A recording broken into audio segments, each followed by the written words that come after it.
जय हिंद दोस्तों, स्वागत है आपका अपने चैनल गुरुकुल 24 में।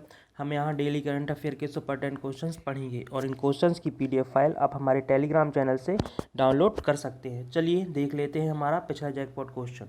पिछला जैकपॉट क्वेश्चन था नेशनल कैडेट कोर की स्थापना कब की गई। आंसर था 1948 और विनोद कुमार ने इसका पहले आंसर किया था। चलिए देख लेते हैं हमारे सुपरटेंट क्वेश्चन।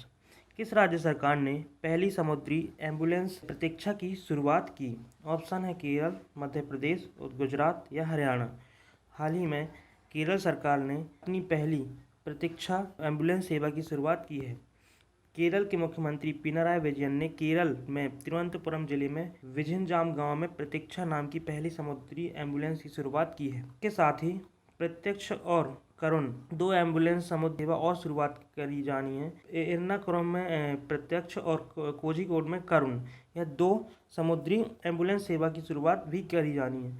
प्रतीक्षा केरल सरकार मत्स्य विभाग के लिए कोचिन शिपयार्ड लिमिटेड द्वारा निर्मित 3 पूर्ण सुसज्जित समुद्री एम्बुलेंस नाव की श्रृंखला में पहली होगी। यह 6.8 करोड़ की लागत से इसे बनाया गया है। तो आपका आंसर होगा केरल। केरल में पहली समुद्री एम्बुलेंस सेवा की शुरुआत की गई है। चलिए देख लेते हैं केरल के कुछ फैक्ट। तो केरल कर्नाटक, तमिलनाडु, अरब सागर से अपनी बाउंड्री शेयर करता है और इसकी स्थापना हुई थी 1 नवंबर 1956 में। तिरुवनंतपुरम राजधानी है, 14 इसके जिले हैं। वहीं आरिफ मोहम्मद खान इसके राज्यपाल हैं। पिनाराई विजयन मुख्यमंत्री हैं और कोच्चि में इसका उच्च न्यायालय है, जहाँ के मुख्य न्यायाधीश हैं एस मनी कुमार। 140 की विधानसभा सीटें हैं और लोकसभा सीट है 20 और राज्यसभा सीट है 9। चलिए देख लेते हैं हमारा दूसरा क्वेश्चन। किस देश के प्रधानमंत्री शिंजो आबे ने इस्तीफा दे दिया है, जो सबसे लंबे समय तक सेवारत रहे हैं। ऑप्शन है जापान, माली, इजराइल या श्रीलंका। हाल ही में जापान के प्रधानमंत्री शिंजो आबे ने इस्तीफा दे दिया है, जो यहाँ पर सबसे लंबे समय के लिए सेवारत रहे हैं। यह 28 अगस्त 2020 को पद से हटने की घोषणा कर चुके हैं। इनके स्वास्थ्य की स्थिति खराब है। इन्हें अल्सरेटिक कोलाइटिस नामक बीमारी है, जो पाचन से संबंधित है। प्रधानमंत्री शिंजो आबे की अपने देश के लिए दुनिया की तीसरी सबसे बड़ी अर्थव्यवस्था बनाने में इनका विशेष योगदान रहा है। यह 7 साल 8 महीने तक यहाँ पे कार्यरत रहे हैं। शिंजो आबे 26 दिसंबर 2012 से जापान के पीएम बने थे और जुलाई 2006 से 2007 के बीच कुछ समय के लिए भी पीएम बने थे। तो आपका आंसर होगा शिंजो आबे जापान के प्रधानमंत्री थे, जो सबसे लंबे समय तक सेवारत रहे हैं। वहीं जापान की बात कर लेते हैं। तो जापान एशिया महाद्वीप में स्थित यह नॉर्थ पैसिफिक ओशियन में एक द्वीप के रूप में स्थित देश है। इसकी राजधानी है टोक्यो, जहाँ पे 2021 के ओलंपिक होने हैं। Next question. हर साल कौन से दिन भारत में राष्ट्रीय खेल दिवस के रूप में मनाया जाता है। 21 अगस्त, 23 अगस्त, 26 अगस्त, 29 अगस्त। हर साल national sports day major Dhyanchand ji की जयंती पर 29 अगस्त को मनाया जाता है। पहला राष्ट्रीय खेल दिवस 29 अगस्त 2012 से मनाया गया था। 29 अगस्त को भारत में राष्ट्रीय खेल दिवस के रूप में मनाया जाता है। 29 अगस्त 2012 को पहला राष्ट्रीय खेल दिवस मनाया गया था। राजीव गांधी खेल रत्न, अर्जुन पुरस्कार, ध्यानचंद पुरस्कार और द्रोणाचार्य पुरस्कार 29 अगस्त के दिन ही हर साल खिलाड़ियों को इन सम्मानों से सम्मानित किया जाता है। 29 अगस्त 1905 को इलाहाबाद में मेजर ध्यानचंद का जन्म हुआ था। इन्हें हॉकी का जादूगर भी कहा जाता है। 1928, 1932 और 1936 दौरान ओलंपिक में स्वर्ण पदक इनकी टीम ने हासिल किया था। इन्होंने 125 मैच खेले हैं, वहीं 570 गोल भी दागे हैं और पद्म भूषण पुरस्कार से भी सम्मानित किया गया था इनको 1956 में। तो आपका आंसर होगा 29 अगस्त। 29 अगस्त को हर साल राष्ट्रीय खेल दिवस के रूप में मनाया जाता है। वहीं अदर ऑप्शन में 21 अगस्त को विश्व वरिष्ठ नागरिक दिवस मनाया जाता है। वहीं 23 अगस्त को व्यापार और उसके उन्मूलन की याद के लिए दिवस मनाया जाता है। वहीं 26 अगस्त को वुमेन इक्वलिटी डे मनाया जाता है। चलिए बढ़ते हैं कुछ अदर फैक्ट में। तो राष्ट्रीय खेल दिवस का इतिहास जान लेते हैं। राष्ट्रीय खेल दिवस को भारत के किसी विभाग में नेशनल स्पोर्ट डे के रूप में जाना जाता है और 1969 में भारतीय डाक विभाग ने मेजर ध्यानचंद को उनकी मृत्यु के बाद श्रद्धांजलि दी थी। वहीं दिल्ली सरकार ने राष्ट्रीय स्टेडियम का नाम बदलकर मेजर ध्यानचंद स्टेडियम दिल्ली कर दिया था 2012 में। वहीं 29 अगस्त को भारत में राष्ट्रीय खेल दिवस के रूप में मनाया जाने लगा था। जान लेते हैं राष्ट्रीय खेल दिवस में मिले अवार्ड्स के बारे में। तो कुल 5 खिलाड़ियों को राजीव गांधी खेल रत्न पुरस्कार से सम्मानित किया गया था, जिनमें भारतीय क्रिकेट टीम के उप कप्तान रोहित शर्मा, कुश्ती में विनेश फोगाट को, और टेबल टेनिस में मनिका बत्रा को, रानी रामपाल जो कि हॉकी से संबंधित हैं, और मरियप्पन थंगावेलु पैरा एथलीट हैं। और 27 खिलाड़ियों को अर्जुन पुरस्कार, 13 लोगों को खेल के क्षेत्र में जीवन पर्यंत काम करने के लिए द्रोणाचार्य पुरस्कार से सम्मानित किया गया। वहीं 15 लोगों को ध्यानचंद पुरस्कार दिया गया। चलिए बढ़ते हैं कुछ एक और फैक्ट में। तो 29 अगस्त को ही परमाणु परीक्षण के खिलाफ अंतर्राष्ट्रीय दिवस 2010 विश्व स्तर पर मनाया जाता है। चलिए देखते हैं हमारा अगला क्वेश्चन। हाल ही में हुए संशोधन में भारत सरकार ने राजीव गांधी खेल रत्न पुरस्कार की राशि कितनी कर दी है?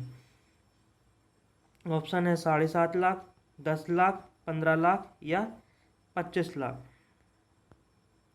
हाल ही में केंद्रीय युवा मामलों और खेल मंत्री किरण रिजिजू ने राष्ट्रीय खेल और साहसिक पुरस्कार की 7 श्रेणियों में से 4 में पुरस्कार राशि की वृद्धि की घोषणा की है। तो राष्ट्रीय खेल पुरस्कार में पुरस्कार राशि की वृद्धि हुई है, जिसमें राजीव गांधी खेल रत्न पुरस्कार जिसमें 7.5 लाख रुपए दिए जाते थे, अब 25 लाख कर दिए गए हैं। अर्जुन पुरस्कार में 5 लाख से बढ़ाकर 15 लाख कर दिया गया है। वहीं द्रोणाचार्य पुरस्कार में राशि 5 लाख से 15 लाख कर दिया गया है। वहीं रेगुलर कैटेगरी में 5 लाख से 10 लाख कर दिया गया है। ध्यानचंद पुरस्कार में 5 लाख की राशि 10 लाख रुपए कर दी गई है। तो आपका आंसर होगा 25 लाख। राजीव गांधी खेल रत्न पुरस्कार के लिए यह राशि अब 25 लाख कर दी गई है। बढ़ते हैं हमारे नेक्स्ट क्वेश्चन की ओर। केंद्रीय मंत्री ने किस नाम से अपनी अगली पीढ़ी का स्टार्टअप चैलेंज लॉन्च किया है? अमृत, चुनौती, आरोह या चुनावी? हाल ही में केंद्रीय इलेक्ट्रॉनिक्स और सूचना प्रौद्योगिकी मंत्री रविशंकर प्रसाद ने चुनौती एक अगली पीढ़ी की स्टार्टअप चैलेंज प्रतियोगिता लॉन्च की है, जो Tier 2 शहरों का विशेष ध्यान देने के साथ ही स्टार्टअप और सॉफ्टवेयर उत्पादों को बढ़ावा देगी। प्रतियोगिता में स्टार्टअप्स की पहचान की जाएगी। वहीं लगभग 300 नए स्टार्टअप्स शुरू किए जाएंगे। इसमें 25 लाख का फंड भी उपलब्ध कराया जाएगा।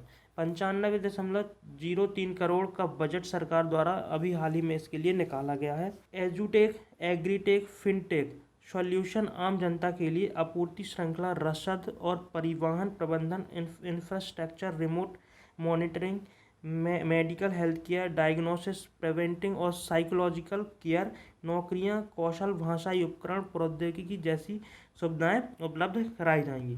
तो आपका आंसर होगा चुनौती। चुनौती स्टार्टअप्स अभी हाल ही में सरकार ने लॉन्च किया है।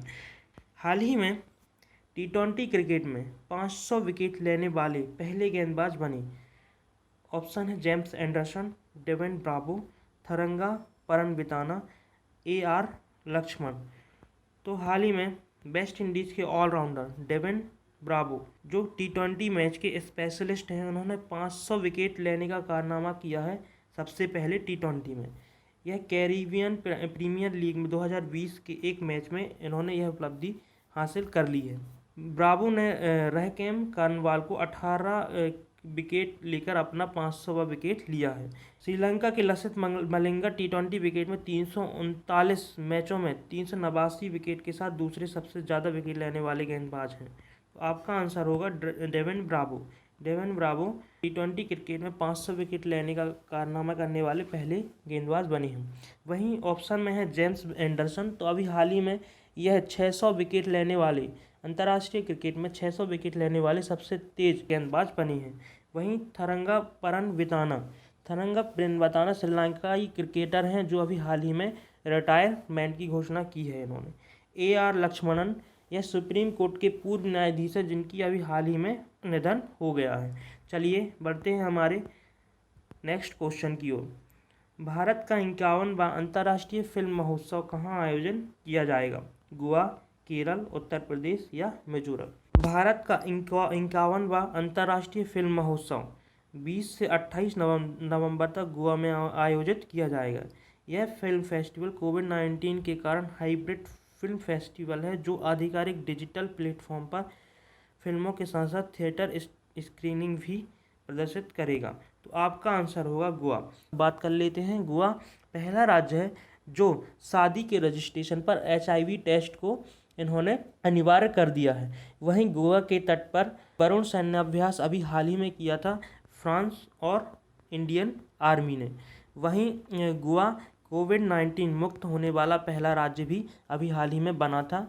36 गोवा नेशनल गेम्स भी अभी 2020 में आयोजित करे जाएंगे गोवा में ही। गोवा की राजधानी है पणजी और प्रमोद सावंत जी यहाँ के CM हैं और भगत सिंह कोश्यारी जी को अभी हाल ही में एक्स्ट्रा चार्ज दिया गया है गोवा का एज अ राज्यपाल, जो कि महाराष्ट्र के भी राज्यपाल हैं। विधानसभा सीट है 40, राज्यसभा सीट है 1 और लोकसभा सीट है 2। चलिए बढ़ते हैं हमारे नेक्स्ट क्वेश्चन की ओर। हाल ही में किस राज्य ने प्रदेश को संविधान की 6ठी अनुसूची के अधीन लाने से संबंधित प्रस्ताव पारित किया है? अरुणाचल प्रदेश, गोवा, आंध्र प्रदेश या हरियाणा? अरुणाचल प्रदेश ने विधानसभा ने प्रदेश को संविधान की 6ठी अनुसूची के अधीन लाने से संबंधित प्रस्ताव पारित किया है। बात कर लेते हैं कुछ इसमें पेमा खांडू ने कहा है कि 6ठी अनुसूची पूर्वोत्तर में जनजातीय लोगों के अधिकारों की सुरक्षा प्रदान करती है और इस राज्य को यह सुरक्षा अभी तक प्राप्त नहीं थी। 6ठी अनुसूची में जनजातीय समुदाय को काफ़ी स्वायत्त देने के साथ साथ इस परिषद को भूमि संरक्षण के कानून बनाने का अधिकार भी मिल जाता है। इसके अंतर्गत अभी तक अरुणाचल प्रदेश, नागालैंड, मिजोरम और मणिपुर ILP के अधीन आते हैं। तो इसके अलावा उत्तर पूर्व भारत में 10 अनुसूची वाले क्षेत्र भी मिलते हैं। छठी अनुसूची 244 और 275 अनुच्छेद में वर्णित है।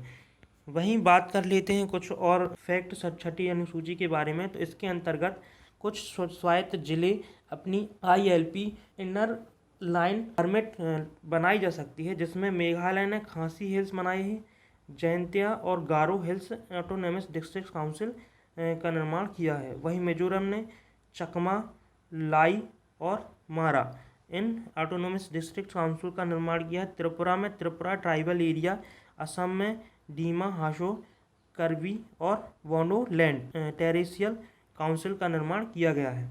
तो आपका आंसर होगा अरुणाचल प्रदेश।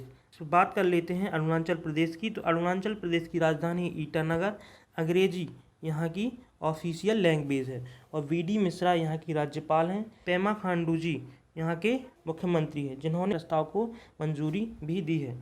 और राज्यसभा सीट है 1 और लोकसभा सीट है 2। 60 यहाँ पे विधानसभा सीटें हैं और सबसे कम जनसंख्या घनत्व भी अरुणाचल प्रदेश में ही है। हमारा अगला क्वेश्चन, हाल ही में किस केंद्र शासित प्रदेश ने स्वस्थ शरीर स्वस्थ दिमाग अभियान का शुभारंभ किया है?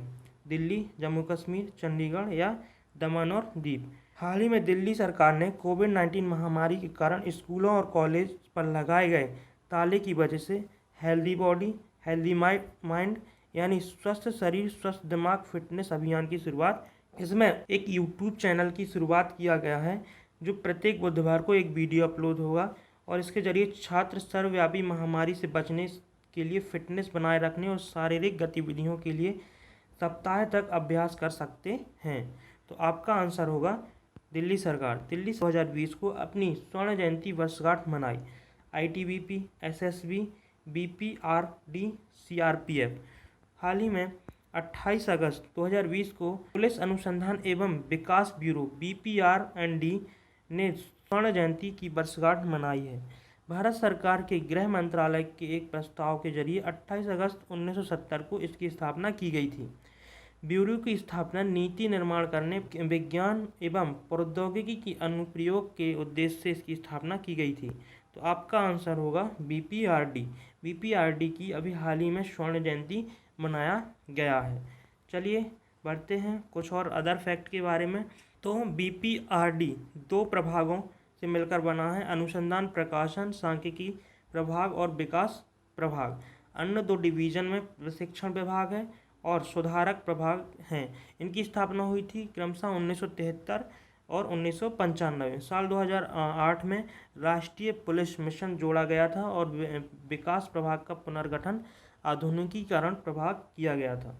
पुलिस अनुसंधान एवं विकास ब्यूरो के महानिदेशक हैं VSK कोमुद। चलिए देख लेते हैं हमारा जैकपॉट क्वेश्चन आज का। तो कोविड-19 से मुक्त होने वाला पहला राज्य कौन बना?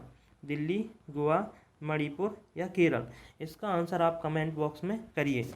चलिए गाइस, कैसे लगे आपको हमारे यह सुपर 10 क्वेश्चंस? हमें कमेंट करके बताएं। वीडियोस को लाइक करें और चैनल को सब्सक्राइब करें। धन्यवाद।